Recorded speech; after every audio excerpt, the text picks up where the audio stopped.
কবর যত কঠিন, কিয়ামত তার চেয়ে অনেক বেশি কঠিন। কিয়ামত যত কঠিন, জাহান্নাম তার চেয়ে অনেক অনেক অনেক বেশি কঠিন। কিয়ামত শুনেছি গরিব মানুষ ধনী মানুষের চেয়ে 500 বছর আগে জান্নাতে যাবে, কথাও ঠিক, হাদিস সহিহ।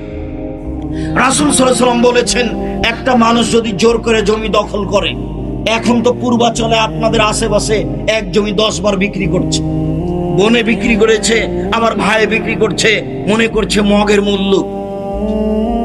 যে জমিন ফাঁকি দিয়ে বিক্রি করছে, এই জমিন তাকে বিচারের মাঠে খনন করতে লাগানো হবে। খনন করতে করতে খুঁড়তে খুঁড়তে যেদিন 7 জমিনের নিচে যাবে, সেদিন জমিনটা তার কাঁধের উপরে তুলে দেওয়া হবে। তারপরে বলা হবে, তুমি এখন হাঁটো। কতদিন বিচার হবে সেটা আল্লাহ ভালো জানে। যদি একদিন এই জমিন নিয়ে হাঁটতে হয়, তাহলে সময়সীমা হলো 50,000 বছর। যদি 3 দিন এই জমিন ঘাড়ে করে হাঁটতে হয়, তাহলে সময়সীমা হলো 1.5 লক্ষ বছর। আর এখানে 7টা জমিন আছে, একে খনন করতে কতদিন লাগবে আল্লাহ ভালো জানে।